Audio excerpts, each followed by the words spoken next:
Sabe, existe uma coisa, uma atração quase, magnética, né? Pela ideia de conhecimento secreto.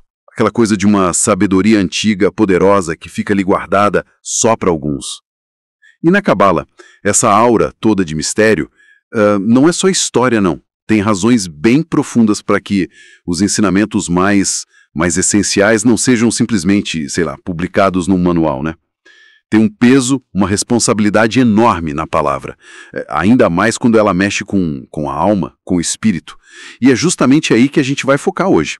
Vamos mergulhar nas leis espirituais que regem como essa sabedoria da Cabala é passada adiante. A nossa referência principal vai ser um texto-chave do Baal HaSulam, que foi um gigante da Cabala no século XX, sabe? O texto chama As Leis da Transmissão da Cabala. O que a gente quer entender aqui é o significado real por trás daquela frase famosa, né? Aquela que intriga. Estou revelando uma parte e ocultando duas. Por que esconder? Não seria melhor para todo mundo se tudo fosse aberto? Como isso funciona na real? E, mais importante, o que essa dinâmica toda revela sobre a própria sabedoria e sobre a linha de transmissão autêntica, a mesora?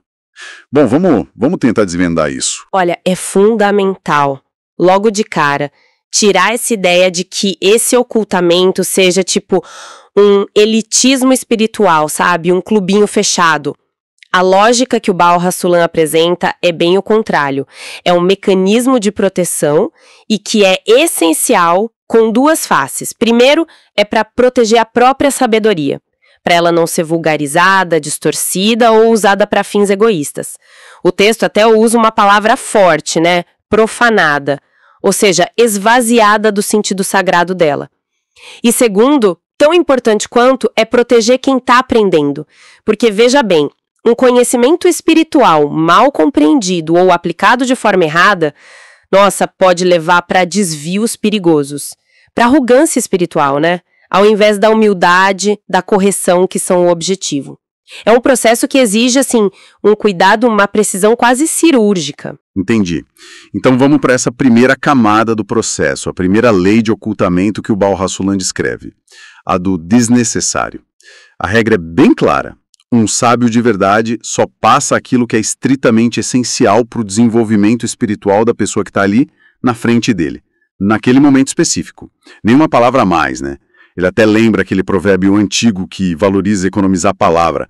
Uma palavra é uma rocha, o silêncio o é duplamente. Isso meio que bate de frente com a nossa cultura de hoje, né? Que às vezes é tão verborrágica. Falar muito pode parecer sinal de inteligência, mesmo que as palavras sejam só enfeite, né? E não um tijolo para construir algo sólido. É fascinante aqui, e o Baal HaSulam é bem direto nisso. A crítica dele é a atitude do "e daí?" ou "e o que tem?" Ele define isso como a mentalidade mais, assim, corrosiva que pode existir no caminho espiritual. É a da pessoa que busca o conhecimento por pura curiosidade, sabe? Por passatempo, sem nenhuma intenção séria de aplicar aquilo para se transformar, para corrigir o próprio ego. É o conhecimento pelo conhecimento. Ou pior, né? Conhecimento como status. Mas por que essa atitude é tão ruim? Qual o problema real que ela causa? Além de, sei lá, ser uma perda de tempo para o mestre, talvez. O dano é profundo. Revelar conceitos espirituais altos para alguém com essa mentalidade de "e aí?" Ele compara a jogar sementes raras, potentes, num terreno cheio de pedra, seco. Não só não vai nascer nada de bom dali, como a própria semente se perde, entende? Pior ainda, a pessoa pode pegar uns fragmentos desse conhecimento e usar de forma distorcida, para justificar os próprios erros ou até para manipular os outros, criando mais confusão, mais escuridão. Por isso que a seriedade de propósito, sabe, aquele desejo autêntico, forte, pela correção espiritual, isso funciona como o primeiro portal. E é indispensável. É um filtro natural, baseado na intenção mesmo. Sem essa disposição interna, a porta para a sabedoria mais profunda simplesmente não abre. Mesmo que a pessoa leia todos os livros. Isso faz a gente pensar em como a gente consome informação hoje, né? Muitas vezes a gente acumula um monte de dado sem ter um propósito claro de aplicar, de transformar. Essa primeira lei já dá o que pensar sobre a nossa relação com o conhecimento em geral. Sem dúvida. A Cabala, nesse ponto, ela nos confronta com essa questão da responsabilidade. A responsabilidade que está ligada ao ato de aprender e, claro, de ensinar ou compartilhar qualquer coisa. Seguindo, então. A segunda forma de ocultamento parece ainda mais intransponível, né? A do impossível. A lei aqui é a da possibilidade da linguagem mesmo. O Baal HaSulam afirma que existem realidades, conceitos espirituais tão radicalmente diferentes da nossa experiência do dia a dia, sabe? Tão fora do nosso quadro de referência sensorial, que é literalmente impossível descrever eles direito usando a linguagem humana comum, sem causar distorções gigantescas. Exato. Vamos pensar um pouco. A nossa linguagem, ela evoluiu para descrever o mundo que a gente percebe com os 5 sentidos, né? O mundo limitado pelo espaço, pelo tempo, pela matéria. Como é que a gente vai usar essas mesmas ferramentas, substantivos, verbos, adjetivos, que nasceram dessa experiência limitada para falar com precisão de estados de ser, de níveis de consciência ou de forças espirituais que operam fora disso tudo? Qualquer tentativa de descrever diretamente, segundo essa visão cabalística, ia acabar caindo em antropomorfismos grosseiros, sabe? Materializar o que é puramente espiritual. E isso leva a erros graves, até a idolatria. Mas então, como é que algum conhecimento sobre essas coisas conseguiu ser transmitido, se é impossível falar delas? Como apareceram textos como o Zohar, por exemplo? É aí que entra um conceito fundamental, a tal da permissão do céu. O Baal HaSulam explica que, em momentos bem específicos da história, algumas almas de um calibre espiritual assim, extraordinário, recebem uma capacidade única, uma iluminação especial. Ele até compara uma luz circundante. Em hebraico é Or Makif. Essas almas funcionam quase como uns tradutores cósmicos, sabe? Capazes de vestir essas ideias espirituais abstratas, transcendentes, em sistemas de símbolos, em alegorias, narrativas, metáforas, mas de forma precisa. Elas não descrevem o espiritual de forma direta, mas criam uma espécie de roupagem, uma estrutura de linguagem e conceito que permite que a essência dessa luz espiritual seja percebida indiretamente, de forma segura, sem distorção. Mas só por quem se dedica a decifrar essa linguagem simbólica. É como tentar descrever, sei lá, a eletricidade. A gente não vê, mas descreve os efeitos, cria modelos para entender. E o texto aponta especificamente para 2 figuras centrais que receberam essa capacidade, e as obras delas se tornaram os pilares dessa transmissão segura. O primeiro é o Rashabi, né, o rabino Shimon Bar Yochai, que é tradicionalmente visto como o autor do livro do Zohar, a obra principal da Cabala, escrita em aramaico, cheia de segredos místicos ali nos comentários da Torá. E o segundo é o Ari, o rabino Isaac Luria, que viveu lá em Safed no século XVI. Ele é visto como o grande decifrador do Zohar, aquele que conseguiu organizar, sistematizar os ensinamentos profundos do Zohar num método coeso prático para o trabalho espiritual. É a Cabala Luriânica. Quase todo estudo sério de Cabala hoje se baseia no método dele. Ashbi. Aí vem os escritos do Ari e depois os comentários do Baal HaSulam, que decodificou o Ari para nossa época. A implicação prática disso é enorme, é direta. Para quem está buscando um estudo autêntico, seguro da Cabalá, não adianta sair lendo qualquer livro que tenha Cabalá na capa, sabe? É fundamental se ater a essa linhagem, a esses textos-fonte e os comentários autorizados deles. Fora desse eixo, o risco de cair em interpretação fantasiosa, em psicologismo barato ou distorção que leva para longe do objetivo real, nossa, é imenso. A gente vê muita apropriação indevida hoje em dia que ignora completamente essa estrutura e a linguagem precisa que essas almas especiais desenvolveram. Isso reforça muito a ideia de que não é só o que a gente estuda, mas como e de onde a gente estuda. A fonte e o método são cruciais para evitar que o impossível acabe virando o enganoso. Perfeitamente colocado. Essa roupagem criada pelo Rashbai e pelo Ari é essencial para conseguir navegar por esses conceitos sem se perder. O que nos leva à terceira lei de ocultamento, que o texto descreve como a mais fundamental e rigorosa de todas. É a lei da dignidade, ou do merecimento. Essa se baseia direto num versículo dos Salmos 25:14. O segredo do Eterno é para os que o temem. A essência aqui é que a sabedoria mais íntima, o núcleo espiritual do conhecimento, só pode ser de fato assimilado, percebido na sua luz interior, por quem desenvolveu uma qualidade interna específica, uma intenção pura. E aqui, de novo, a gente precisa entender bem o termo-chave, temor. No contexto cabalista, Yirat Hashem está longe de ser medo de castigo, sabe? Como no senso comum. Se refere a um estado de tamor-vó, de profunda reverência, de assombro diante da grandeza do Criador e da santidade da sabedoria. E mais especificamente, é o receio constante, ativo, de usar essa sabedoria para fins egoístas, seja para ganhar honra, poder, controle sobre os outros, ou mesmo para satisfação intelectual própria. Ao invés de usar só para o propósito para que ela foi dada, a correção da nossa própria natureza egoísta, a conexão com a força altruísta da criação e o serviço ao próximo. Então, não é um medo que paralisa, mas uma espécie de respeito ativo. Uma vigilância sobre as próprias intenções. Exatamente. É uma sensibilidade bem aguçada para não profanar o sagrado com motivação impura. Isso levanta uma questão crucial e muito pessoal para qualquer estudante. Qual é a minha real intenção ao buscar esse conhecimento? É para me engrandecer ou para me anular diante da grandeza do Criador e servir a um propósito maior? E o Baal HaSulam é bem direto quando diz que a violação dessa terceira lei é a raiz de toda a corrupção e distorção que, historicamente, mancharam o nome da Kabbalah. É daqui que surgem os desvios perigosos da chamada Kabbalah prática, que ele condena com força. Aquelas tentativas de usar nomes divinos, anjos, rituais, para ter resultado no mundo físico, fazer amuleto para dar sorte, fazer exorcismo, buscar riqueza, saúde e poder pessoal. Na prática, tentar colocar as forças espirituais superiores a serviço do desejo egoísta de receber só para si mesmo.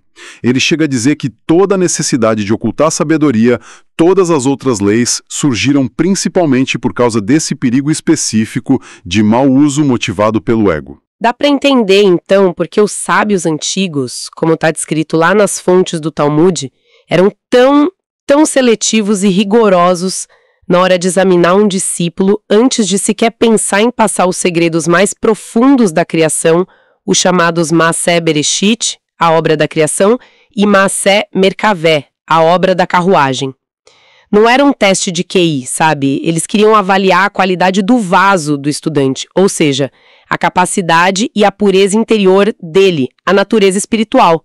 Será que essa pessoa já estava suficientemente purificada das intenções egoístas?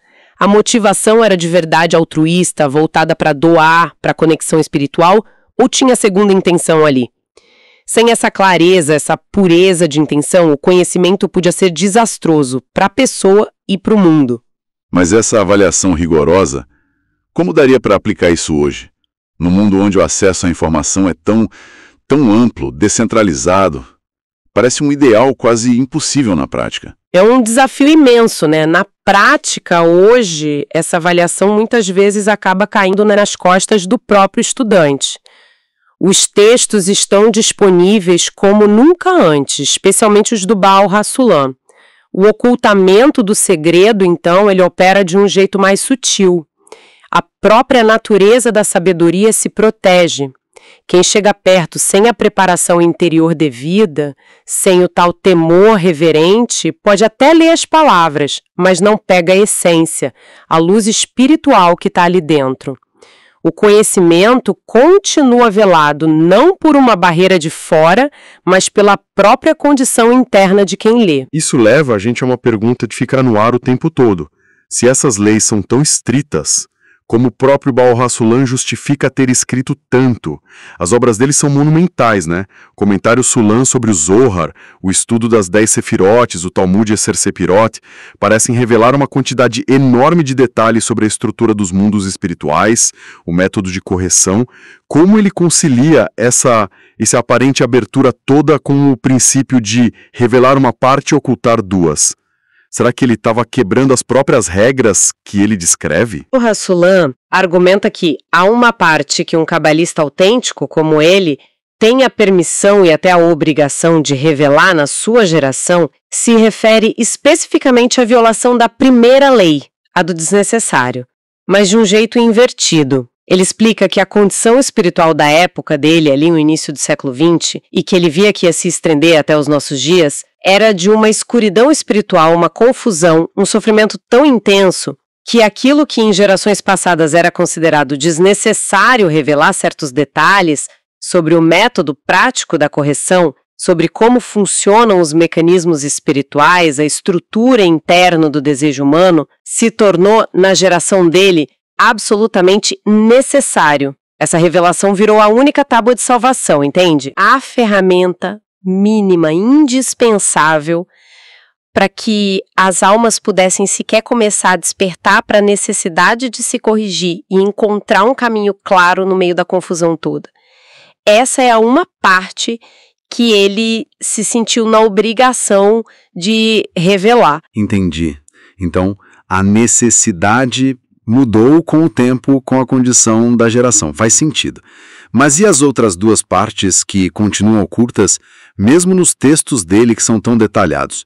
Como ele garante que o impossível e o segredo do eterno continuam guardados? Ele explica que essas duas partes se ocultam quase que por uma propriedade delas mesmas, mesmo com os livros abertos para quem quiser ler. Primeiro, o impossível, aquilo que a linguagem humana não dá conta de expressar diretamente. Continua velado. Sim, ele escreve sobre Sefirote, Partsufim, mundos superiores, mas ele faz isso usando uma linguagem extremamente precisa, rigorosa, quase como uma matemática espiritual, sabe? Essa linguagem técnica, simbólica, funciona como um véu poderoso. Ela exige um estudo profundo, metódico, geralmente com a ajuda de um professor que já fez aquele caminho, e um esforço intelectual e espiritual imenso do estudante para começar a decifrar aquilo e vivenciar. Não é algo que você absorve passivamente. A própria dificuldade da linguagem protege o conteúdo.